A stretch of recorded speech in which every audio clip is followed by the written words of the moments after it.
Okay, today we're going to be talking about man-hour rating and how we arrive at it. This is more of a business by clip type situation where it's good for your business. We are going to talk about the software a little bit, but it's mainly how do I figure out what my man-hour rating should be, how much I should charge, what I should be doing, how to motivate my employees, etc.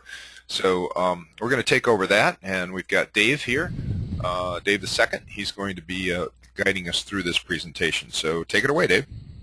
Okay. There's a lot of information that I want to cover today, so depending on how many questions you guys have and how quickly I can get through some of this, we may break it up into two parts. I know that the first part of this presentation could take like up to an hour, so it might take the entire time, and then maybe we'll go through the spreadsheet later if we need to.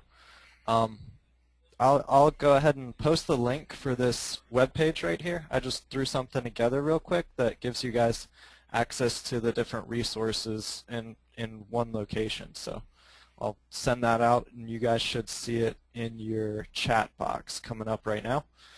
For anybody that's viewing this webinar later, it will be on the web page for the webinar.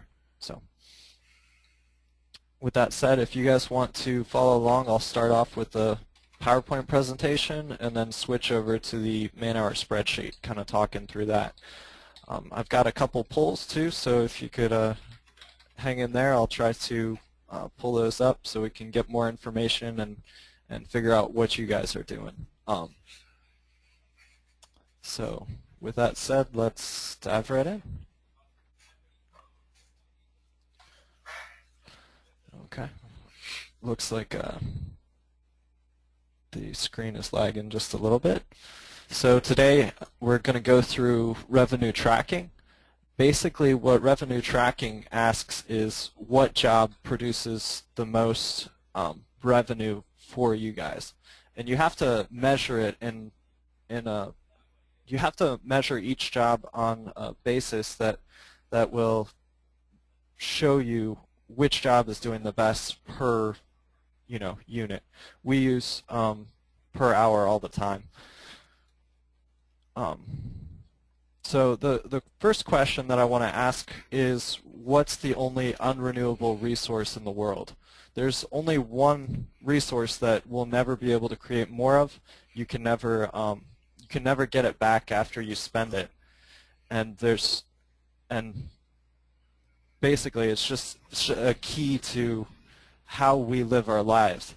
I'm not sure if you guys have ever given a task to somebody and told them that you wanted to do a certain task in a certain amount of time. Then they come back to you and say, I didn't have time to do it. Everybody only has a certain amount of time in our lives. We've only got so many hours that we're going to be alive that we can use. So somebody saying that they didn't have time doesn't really work.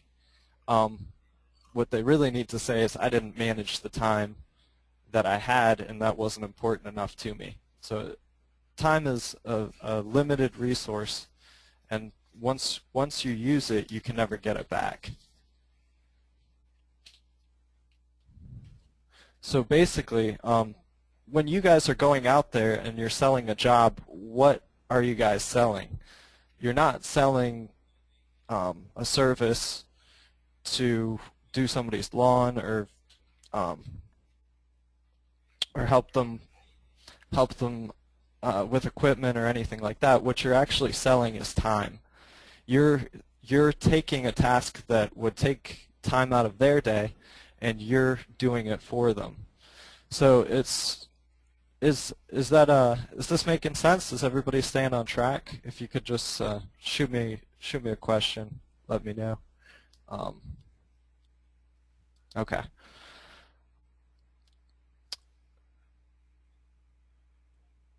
So the next thing is, what are your limits? What are you guys limited to? You can only sell a certain amount of time. So you'll only have so many man hours that you can sell to your customers.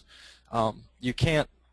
So for a company, for example, if a company has 8 employees that are working out in the field, they've worked for 40 hours a week, there's a 45-week mowing season, then you're only going to have 14,400 hours.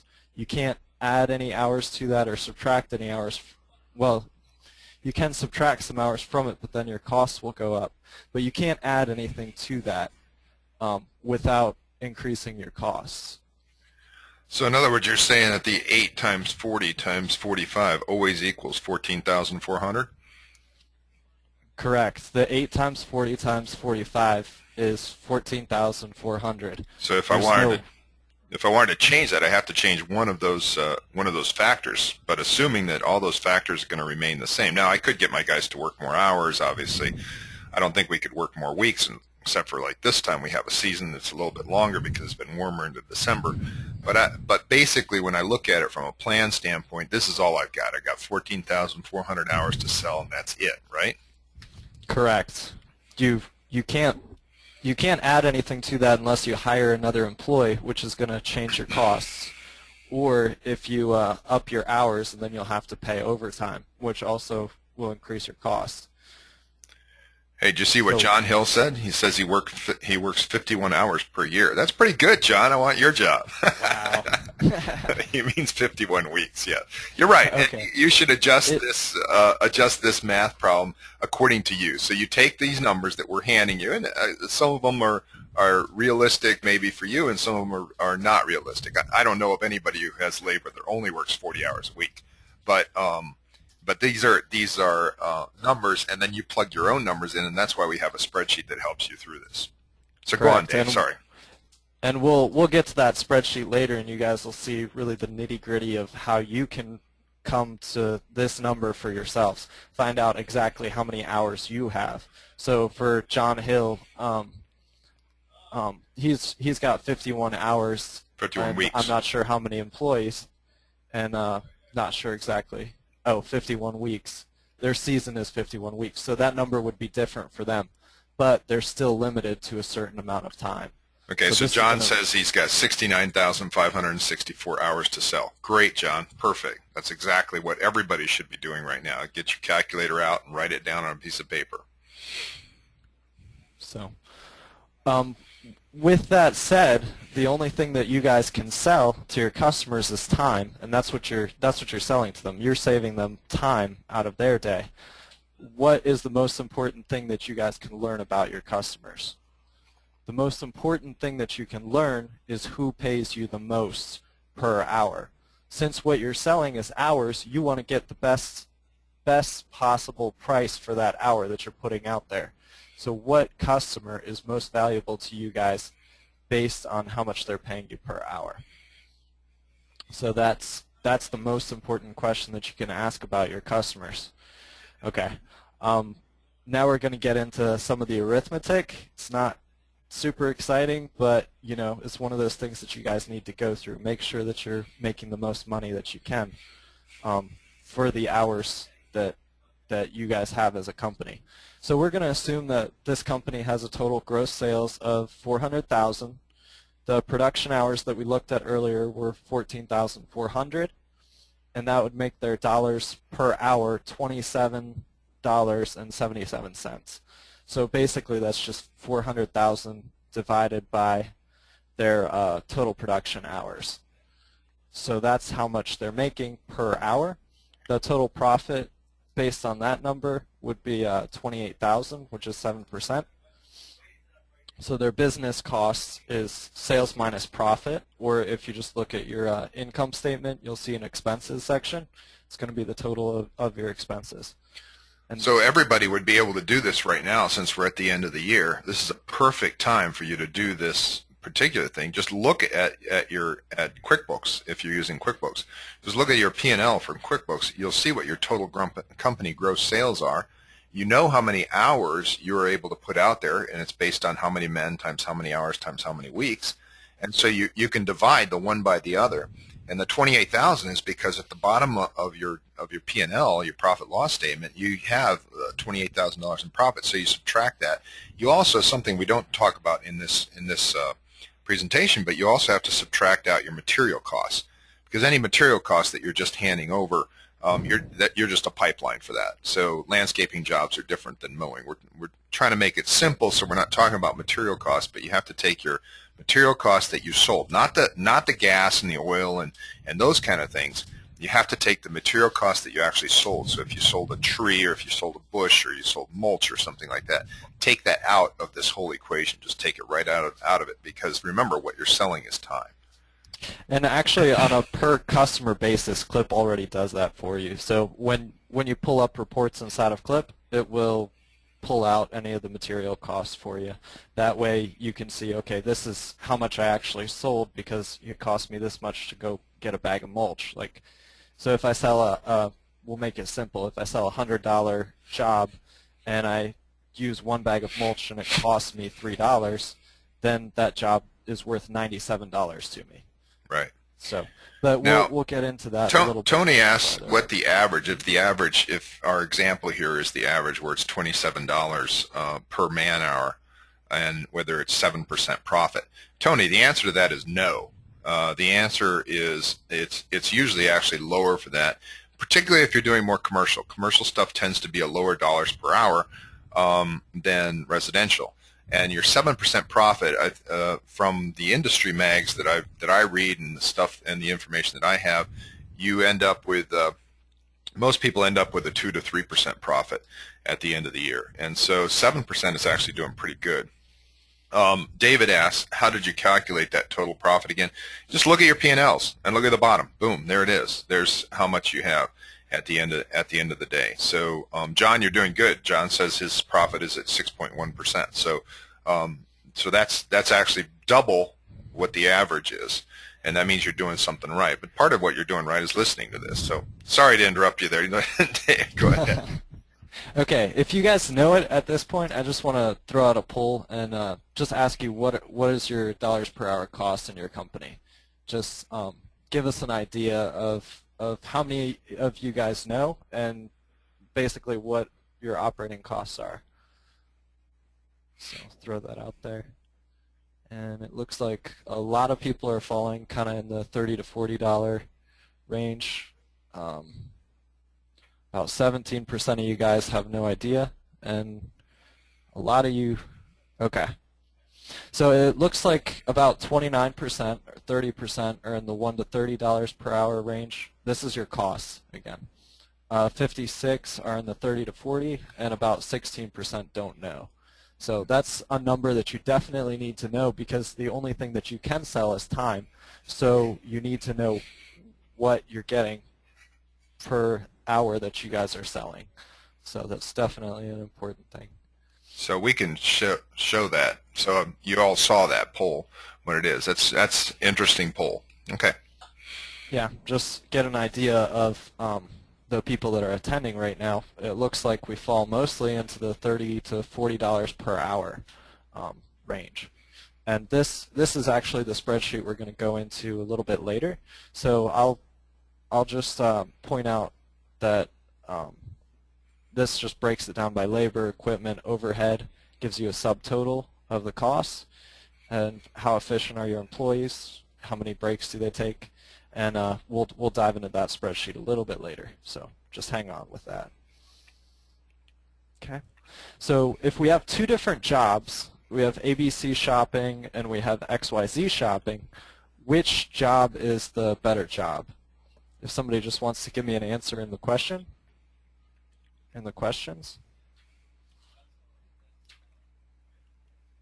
Basically, at this point, you can't know which is a better job because we have no idea how long it takes to do either one of these jobs. So we don't know how many hours we're given to these customers.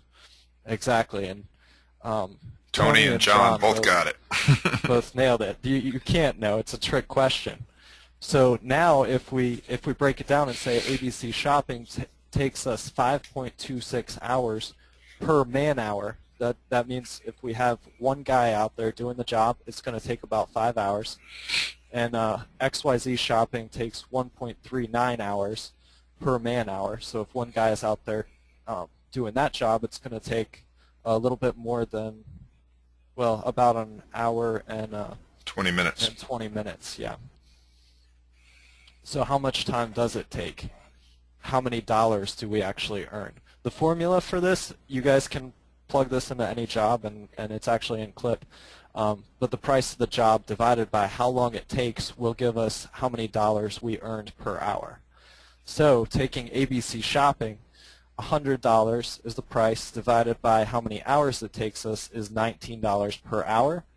XYZ Shopping is $50 as is the price, and it takes 1.39 hours. That gives us 35, almost $36 per hour. So per hour that we're working for them, XYZ Shopping is paying us $36. ABC Shopping is only paying us $19. So obviously, if we can get jobs like XYZ Shopping, we'll be doing a lot better job than if we have ABC Shopping jobs. So somebody says fire ABC. Exactly. That's a customer that we don't need.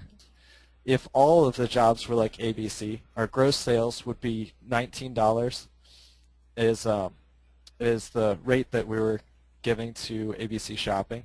Let me flip back here. It's $19 per hour that we worked for them. So if all the jobs that we did were $19 times how many hours we have to work in the entire season, that number that we started with, then we would be getting $273,000 in gross sales. If you guys remember, our business costs were $372,000. That means we would have a loss of $98,256. So, like John said, it's time to drop ABC Shop. We can do this job and profitable. Now, why do you think so often there'll be jobs that are like this? What's that? I'm sorry. I think my internet was coming in and out. Why do you think so often that we'll have jobs like this where there's a loss, a $98,000 loss? I think often it comes down to commercial jobs. People see that there's a big number in the price. They say, oh, you know, this job is a $3,000 job, and they forget this job is going to take me longer. And then they just see that big number and get excited about it, go out and get the job, and then don't really realize what the costs are until it's too late. Yeah, see, they're focusing on gross sales. And every time you focus on gross sales instead of on profit, then gross sales looks good. It always looks good at the beginning. But if you don't understand the profit, and so how can this company exist if it continues to work on ABC? And believe me, I've seen plenty of these companies that are like that. And the way they can exist, they can continue to exist, is because they have XYZ, and the XYZ places are actually subsidizing the ABC ones. And so they keep on going year after year. Anyway, that's part of your presentation, so I won't go on. Okay. I get excited about this stuff because this is where it's at. I mean, this is business right here. Yeah, this is really where the rubber meets the road. And if you guys aren't going through your financials at least once a year, going through which customers are making me money, which ones aren't, you guys are really missing out on a really, really important thing that can really help you guys in your business.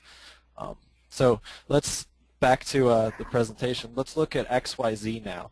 Their gross sales base, if they can sell more jobs like the XYZ shopping center, if we can do that, then it'll be $36 per hour times 14,000 hours would give us 575,000 in sales minus our business costs of 372,000 is 203,000 in profit, or about 35% profit. So by finding the jobs that are like XYZ, even if they might have a smaller revenue per job, if you can get more of those types of jobs, you can get a larger percent of profit. So, next question, how can you do revenue tracking? And what you need to do is you have to track every dollar on every job for a significant period of time. So you need to know, on average, this customer takes me this much time, and this is how many dollars I get for the time that I'm spending on them. So that's the most important thing that you need to know about your customers. You have to say no to non-profitable jobs. Like John said, you need to fire them. Those are the customers that you guys don't need, and we'll see that as we keep going. Now, John talks about how you remember that every company has a certain break even that they must hit. That's actually true, and it'd be nice to have a presentation just on break even and what that means. And the problem is, a lot of people, we have overhead, we have rent, we have truck payments, we have all these other things that have to be paid, and so sometimes it forces us to take these ABC jobs because we just need the gross sales in order to do it. The problem is we have done that to ourselves. We've done that by indebting ourselves by signing the leases on different equipment, by buying certain things on payments, by having a larger place than we need, et cetera, and so forth. And that stuff causes us to make bad choices and bad decisions. So I don't know if you all are listening to David Ramsey much, but you ought to listen to David Ramsey in the way he talks about debt and things like that. You cannot go bankrupt if you don't have debt. It's impossible. You can't go bankrupt. You can go out of business, but you won't go bankrupt. And so yes, you have to remember that. Yeah, you may be in a certain position today, but the real question is, where do you guys want to be as a business? Where are you trying to get to? What's the vision? So in this presentation, we're trying to kind of lay out some of the vision. This is a direction that you guys can go and could really benefit you guys just by keeping track of some of these numbers and paying attention to them. So so it's important. You may not be in a position where you're doing this right now. You may not be able to get to it for another year, but where do you guys want to be in 5 years, 10 years? So that's kind of what we're getting at. Next question is, which would you want? The obvious answer is the $203,000 profit. You don't want to make a loss for the time that you guys are selling to your customers. You want to be on the upside. You want to be making profit on each job. So how can you do revenue tracking? Make sure that you keep track of travel time and every minute that you guys spend on a customer's property and getting there. So quick example of job costing and CLIP. We'll take Maryland Institute and George Crest. We'll use those as kind of our example customers.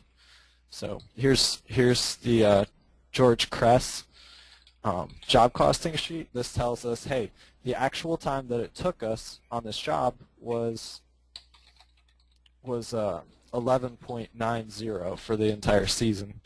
The difference between what we were trying to get is negative 5.6.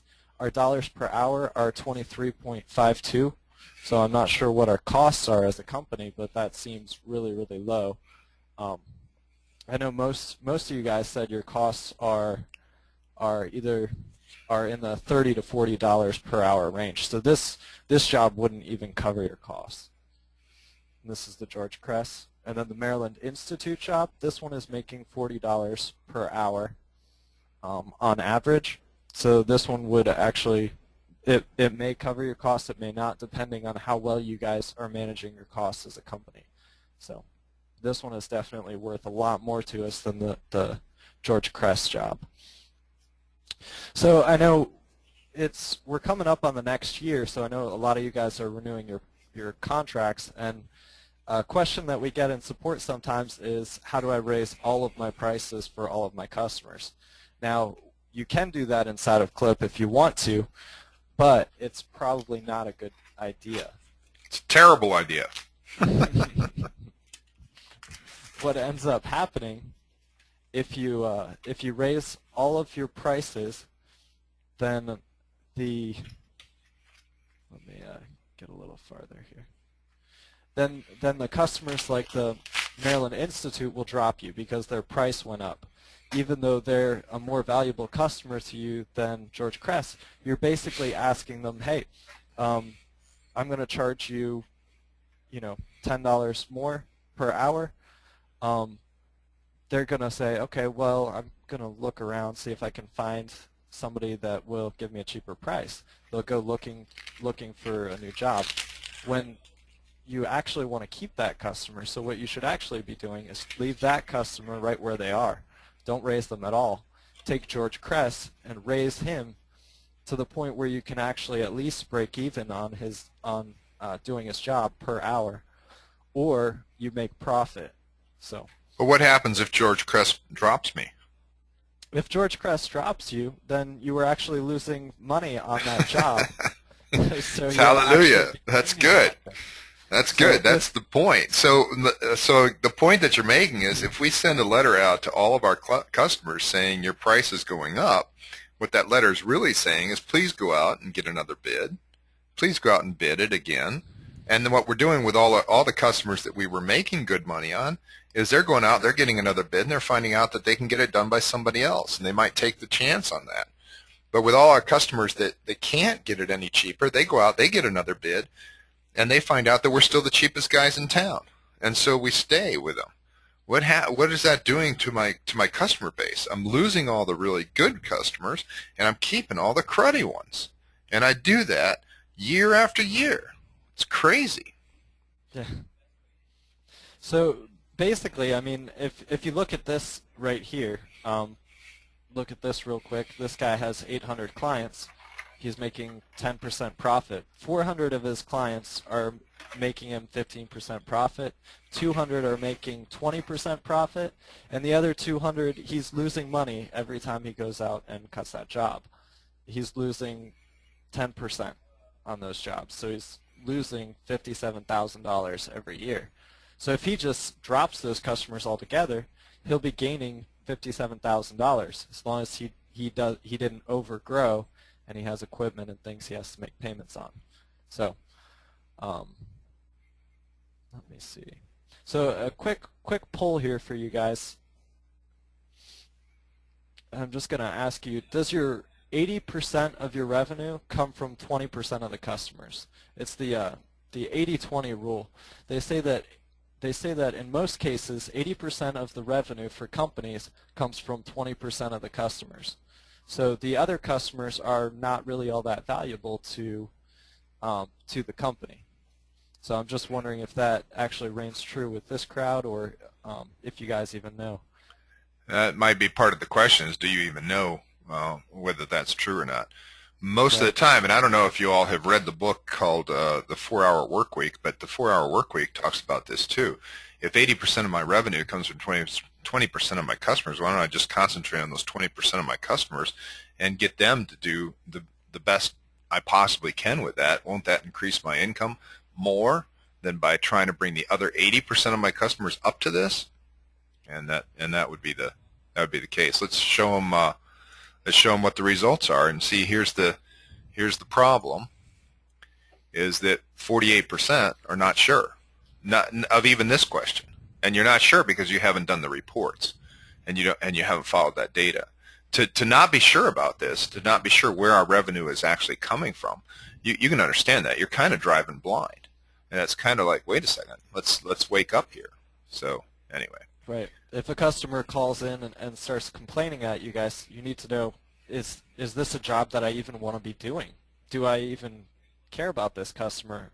Or if a customer that you're doing really well with calls in, you want to treat them, you want to make sure that you're treating them very well, because they're a very profitable customer for you guys. Again, this is just an example of that job costing sheet. We'll get to that in a couple minutes here. So there's a company that we know and we've done a lot of work with. Their lowest dollars per man-hour job is $44.99. So basically, they said, hey, any job that makes less than this, we're going to cut them. We're not going to do them. We're gonna get rid of them as a customer, or sell them to another company. We're not going to do that job. Their gross sales is $600,000. So that might seem a little low for you guys, but the profit that they're bringing in is 38% profit. So what would you guys rather have? Would you rather have 5% of a $2 million company, which is $100,000, a 5% profit margin, would give you $100,000 in cash, or 38% of a $600,000 company, which would be $223,000. Now, see, what this illustrates is a lot of times people try to think they're going to get bragging rights over having a larger company, and really, you don't grow to make profit. You make profit to grow. And so often I've seen it time after time where people are saying, "Oh, I just need to grow and then I'll make more money. I just need to grow and then I'll make more money." No, no. If you can't make money when you're alone, cutting the grass all by yourself, you don't have any employees, nobody else. If you can't make money doing that, then don't hire 5 employees and expect to make money at that point. So what we're saying here is let's control it. Let's control your company well, and let's have this information, and then we're going to have these $223,000 in profit on a comparatively small company, and we're going to be able to grow any which way we want to, or get into something else we want to, real estate and everything else. There's John Hill is saying that since we began running and using the clip reports, our profit went up over 200%. I love to hear that. I mean, that's fantastic. That's what it is, and that's what you that's what you want to do. Anyway, back to this. So how do we pay attention to this, and how do we find out what we're doing, and how do we make it work, Dave? Basically, one tool that we guys give you is Clip2Go. You can use Clip2Go Web to keep track of your times, and that will help you guys. You won't have to take a lot more time out of your day to be entering in times. Give it to the guys, let them go out in the field, do the jobs. They'll record the times, and then you can pull the data right back in. So it's important to be tracking that data, and Clip2Go speeds you guys up in tracking it. You can collect the information from the job, download it right into Clip, post it, and then you're done. Why will this Clip2Go help me attain this kind of profit? Where's that connection between that? Clip2Go will allow you to track every material that you use, every minute that you spend on a job, and it will allow the guys in the field to actually keep track of it for you. So you're instead saying of having them write down times, bring it back into the office, and then enter it, they can enter it right as they're working on the field. Yeah, you know, you and I have talked about the tyranny of the present before. And the tyranny of the present, for those of you who aren't familiar with that term, it's just a business term, and it just means I'm so busy right now that I don't have time to do anything else. And what happens is if you send out route sheets, which is if you're using Clip, that's what you're doing. You're sending out route sheets. You send out route sheets, and the guys write the time in, and they come back, and it's too hard. It takes too much time. You don't have anybody to do it, to actually enter those times in, the start and stop times on every job. Then what happens is you lose this information. Boom, you get to the end of the year, you're in November, December like we are right now, and you're starting to think, now what am I going to do? Am I going to raise my prices across the board? And now at least you've attended this webinar and you know that that's the wrong thing to do, but you don't have the data. So by using Clip2Go, that's why we created it, because it's an easy way to get that information not only accurately, but get it easily. It drops right into your system. You don't have to do anything more about it, and your guys are actually doing the work for you. So your secretary has a lot less work, or you have a lot less work, and then you get this information. Sure, there'll be variances. There'll be a time when the guys forgot to write it down, or forgot to hit the button to stop, or something like that. But those variances you can pull out, and then you can look at it, and you can have this data. And once you get this data, it creates a system that just starts to make money. Yeah, so we create tools to help you guys keep track of things that will help you see where you should be working, and help you spend that time on the right things. Again, the 80-20 rule. They say 20% of the stuff that you do is actually effective. The other 80 is usually just extra stuff when you're working in your workday. So. That 80-20 rule comes into play in a lot of different places in business.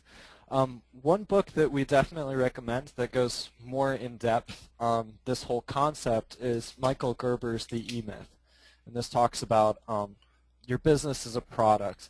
You're not selling, you're selling your time, and you're making it more efficient by putting systems in place and having equipment that other people don't. The reason that you guys can do a lawn faster than the customer can actually do it themselves is because you have better equipment, you have better systems in place to keep track of how long it took, and you have ways of training people to run that equipment. You have systems in your company, and that's really, really key.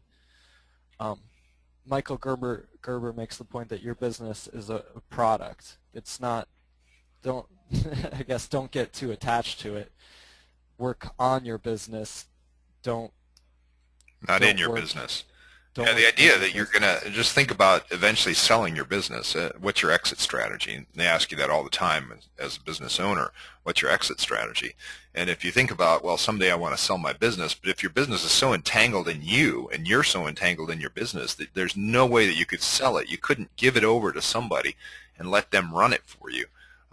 If that's the case, then you have not created your business as a product. Think about your business. If I were to sell this as a product, how would I sell it? How would I be able to? What do I need to have in place? And that's where we're huge on systems. I mean, that's where we live.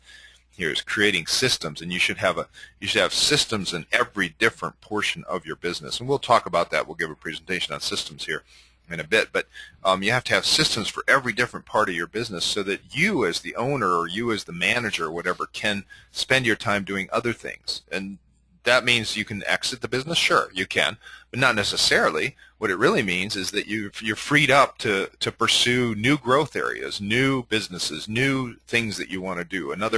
You could create another branch office or something. Eventually, you could go into franchising if you wanted to. But there's all these things, and that's how your business is your product. Systems is the name of the game, and of course, one of the questions that we have right there is how long will your business work without you? And some people say a day, a week, whatever. But if that's you, you got to step away from that. You got to get away from that, and you got to get the business to start working by its own without you. And my goal in my business is to become the most useless person here in this business. I don't want to be needed for anything.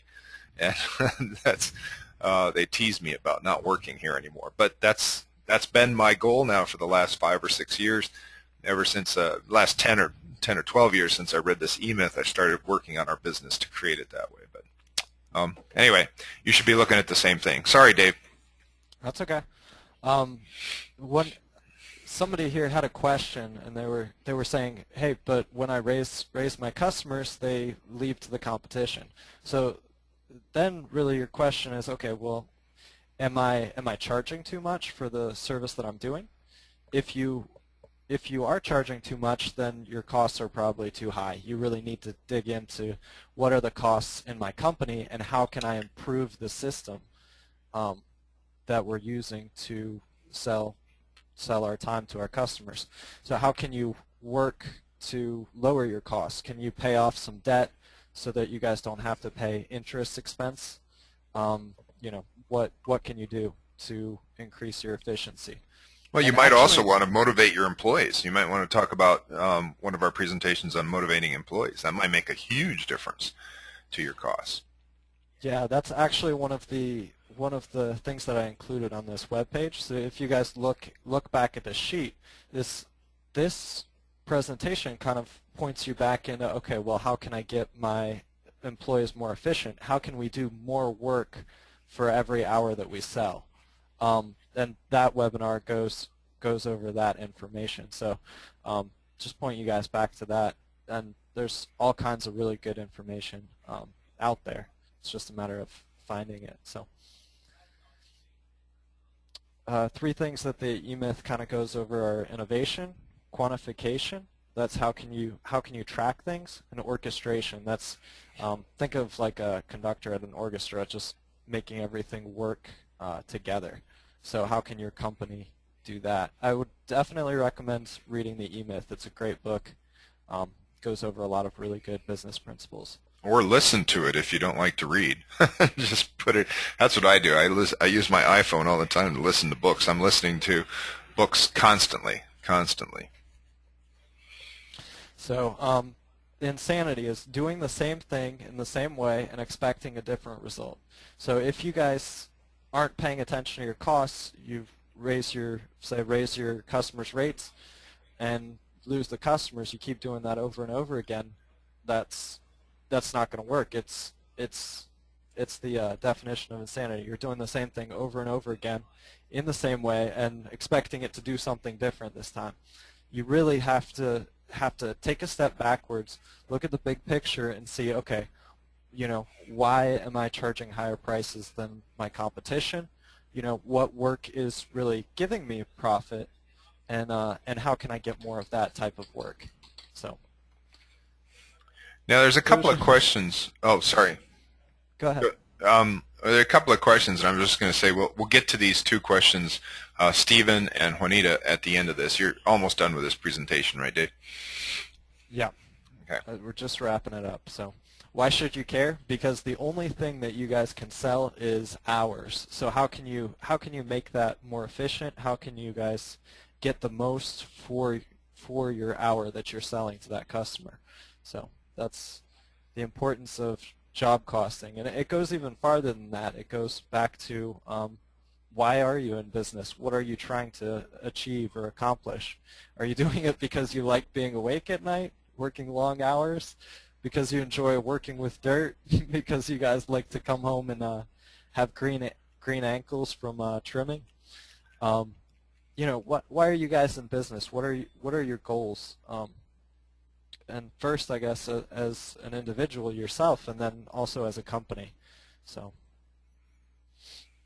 the main goal, the main reason that most people are in business is to provide for themselves, your family, and your employees.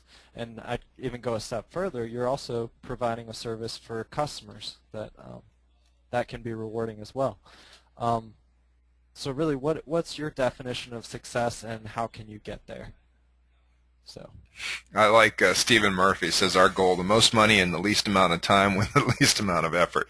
Yeah, I know. I've said that before. People say, "What do you do?" And I say, "As little as possible." Although that's not true now, is it, Stephen? Anyway, go ahead, Dave. Okay. It's not fair to you guys, your family, or your employees, or even your customers, for you to operate your business at less than its capacity. You guys should be doing, do the best job that you guys can, and part of that is using tools and systems to increase your knowledge, to know which customers are the best, which ones you guys shouldn't really be working for. So it's important to lead in your company. One thing that Lee Iacocca said was lead, follow, or get out of the way. So basically, if you're going to lead, then do it and make sure that you come through strong.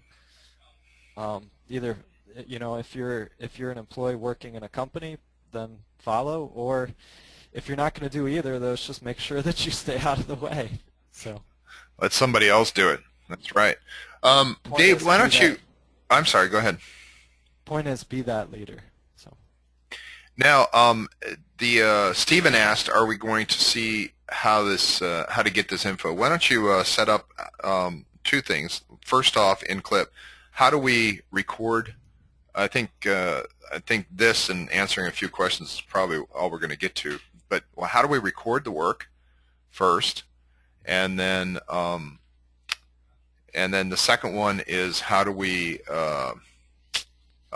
I'm sorry, lost my train of thought. How do we do job costing? But before you do that, let me address what Juanita is asking us.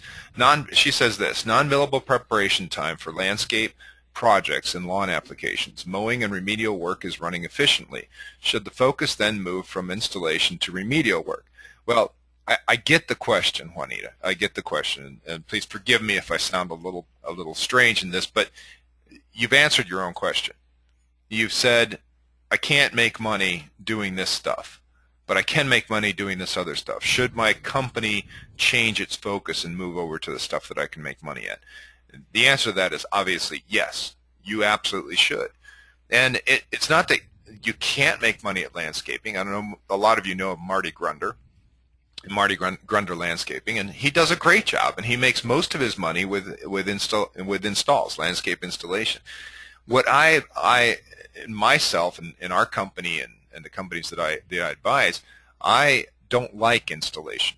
I don't like it because you have to resell every time you're out there trying to find your next customer. You're trying to sell the next one.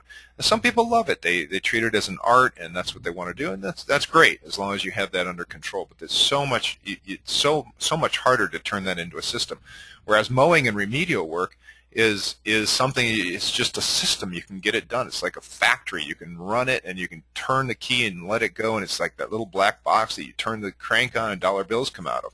And so in your case, Juanita, you've already answered your question. I'd say go for it. Do that. Anthony asks, is that $600,000 company on piecework? Yes, it is. Yes, it is. Absolutely. And piecework is something that we'll go over. We'll do a presentation on motivating employees. You all understand that this presentation is more on business, less on actual clip. And we'd be happy to do. We have a number of these that we'd love to do, and we just got to get a feeling from you all as to which ones you like. So anyway, let's go back to, are we going to show this information? So where do we enter the times, Dave? If we're going to take care of these times, how do we enter those into clip? Okay. Basically, just before I get too far into that, we do have a survey at the end, and one of the questions on there is what webinars would you guys want to see? So we want to provide the most benefit that we can for you guys, so make sure that you fill that out after we close the webinar. So I think it'll be delivered to you guys by an email. So, okay, so this is basically what we track inside of Clip. So we'll select customer number 1, go to his job. If we go to the job detail, you'll see, okay, this is how much we're charging that customer every time that we're on his lawn. This is a lawn service type job. So every time I go to that lawn, I'll be charging that customer $110. Now you'll notice that this is include in contract type job, but you still want to have that information filled out. If it is a contract, then you basically take the total contract amount divided by the number of cuts that you expect to have that season. That'll give you the charge per job number. So if it's a per service, you charge the customer every time that you go and do that job, then use per service and fill in whatever amount you charge the customer when you do that job. Now the key thing here is the man-hour rating. So if you click this Calc 2 button, we give you a calculator that'll fill in that man-hour rating for you. And you'll see that the charge per job, and inside of Clip, we automatically take out the materials cost. Because if you're paying, again, if you're paying for a $3 bag of mulch, then you're really only getting $107 from that job. And then it would be divided by the dollars per hour goal that you guys have, and we see that that comes to 2.75 hours. So we have this little shortcut right over here that shows you how to convert it from a decimal to normal hours. So 2.75 is 2 hours and 45 minutes. So basically, if this job is taking us longer than 2 hours and 45 minutes, then it's going over our dollar per hour goal of $40 an hour. So your guys have 2 hours and 45 minutes to get there, do the job, and leave that job. So that's basically what that information is telling us. I'll go ahead and push the job to the workbank. Go to the record screen. Pull up job number 1 for that customer. And here inside of Clip you can see this is the screen for recording the times and who was on the job for that day. Now again, I highly recommend using either Clip to Go or Clip Connect, and just have your guys do it while they're out doing the job. When they show up to the job, they grab that customer, grab that job, hit the start button. They already punched in on the time clock, so you know when the employees punched in, when they punched out, and you've got that information there. Otherwise, you can have them fill out the times on the route sheet, bring it back, stick in the times inside the system. That'll give you basically how many hours it took them. And you can see right here on the screen, we've already got dollars per hour this time. So if we started at 7:30, we stopped the job at 10:30, then our dollars per hour are 36, which is actually under our goal. So, and another thing I'd point out, make sure you're doing employee tracking inside of Clip. It's not that hard to set up, and then you'll have a history of every employee, every day that the employee works and which lawns that employee was on. So another thing I recommend, and we've got webinars and training on that too. If you want to learn more about that, then go to shoot an email to support@clip.com and we'll get you that information. So now if I print out the tentative, this tentative report, it'll tell me what jobs I did for this day or this posting. I can see, okay, my dollars per hour this time were 36 for this day. This crew, it was 36, and for this particular customer, it was 36. If I had more jobs, it would average it out and show me the average per crew and the average for that day. So I can keep track of, hey, my company every day we're making this much money per hour. This is how much our hours were valued for this day. So okay. Now, Herm asks us, are these hourly goals seasonal or per landscape job?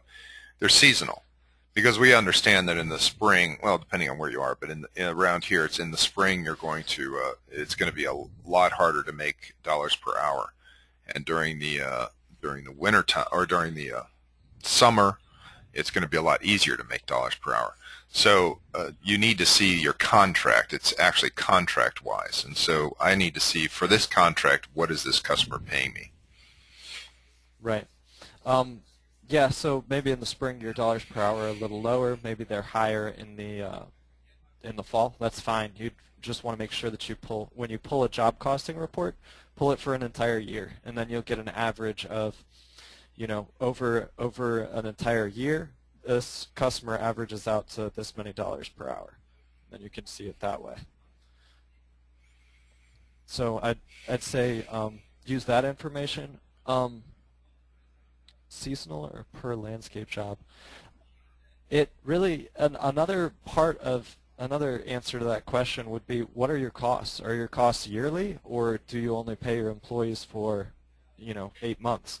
If you only pay your employees for 8 months, then you'll enter those costs into a spreadsheet, figure out exactly what it comes to, divide it by how many hours you guys work, and then that would give you basically your goal per hour. So now this job costing report that we're about to show, this is where it all comes together. This is what you just now saw before when we were recording the work. That was just recording it for that time, that very visit. Now if we see the job costing report, we can see for either a year, a month, 2 years, 3 years, whatever, what is the average for this customer. Yeah, right now I have 11 years in here, but I don't have all that much data for this customer since it's a test copy of Clip. So you can narrow it down if you guys want to see, okay, how efficient is my crew, how efficient is a certain customer, how efficient is a certain type of job. Like in Juanita's case, if you want to find out, hey, how efficient are we doing for landscaping jobs, you could say, just give me this job range or these jobs. So you can enter that in. The examples show you if you want to use commas. If you want to see job 1, comma 10, that'll show you jobs 1 and 10. If you want to see 1 through 10, use the dash. So same as other places inside of Clip. We'll go ahead and prepare files. Now, I was talking about overtime. How do you account for overtime? Well, the way you account for overtime is just the cost of doing business. So you want to make sure that you're looking at this. That's why this is the perfect time to be doing these calculations, because you're at the end of your year.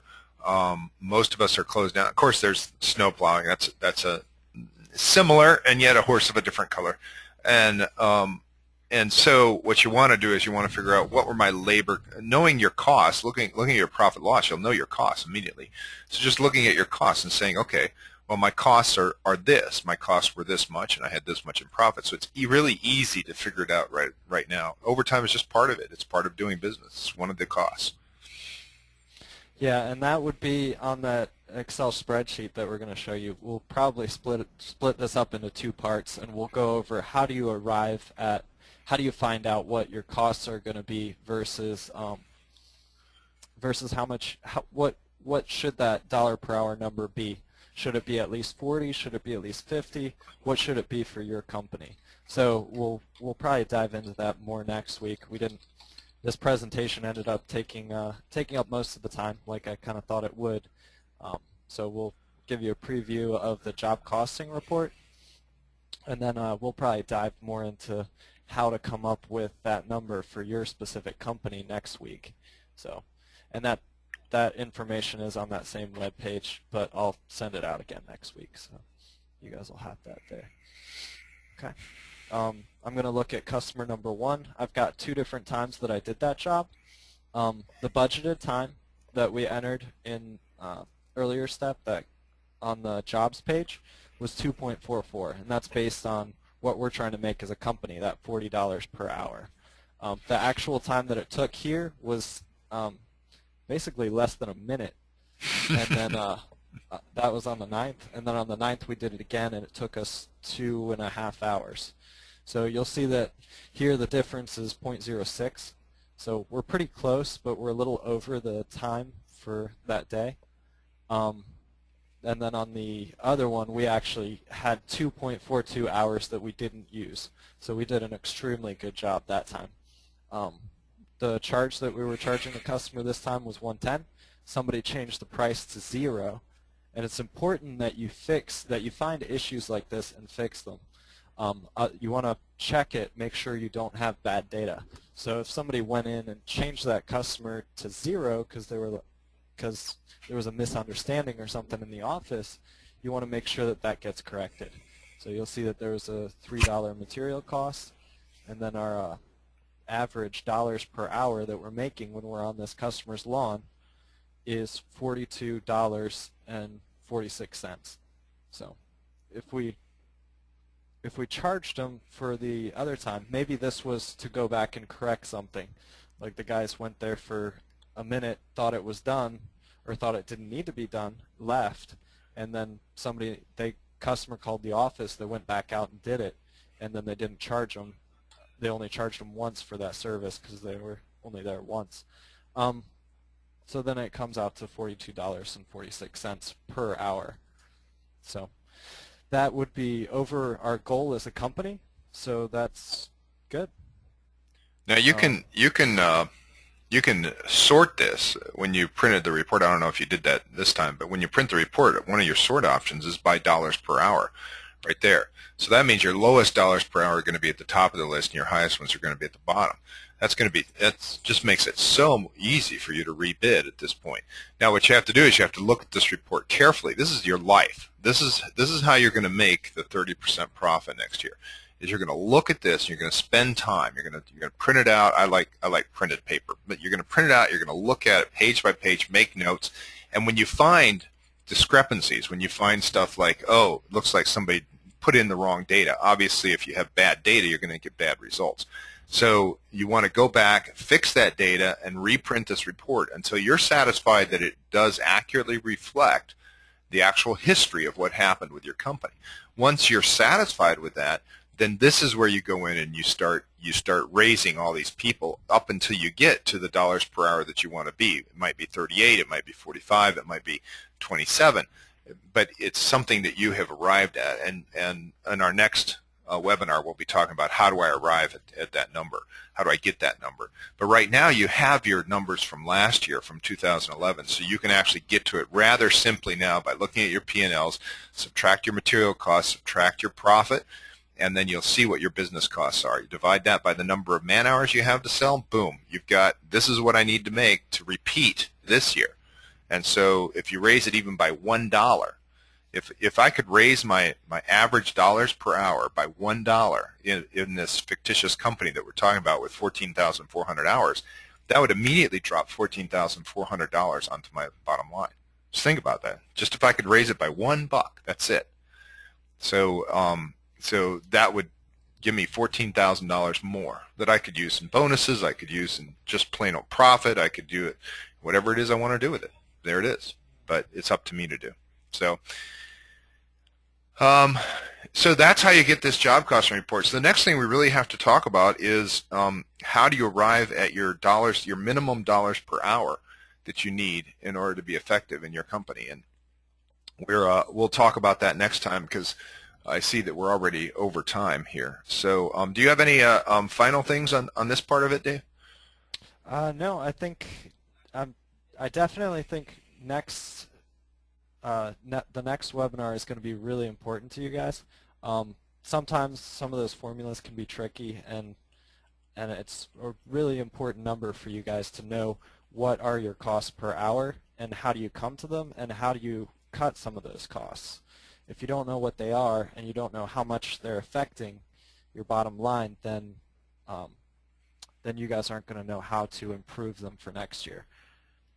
So. Okay, and I think we're going to shoot for next Thursday because next Friday will be day before Christmas weekend and stuff. So let's shoot for next Thursday to do that.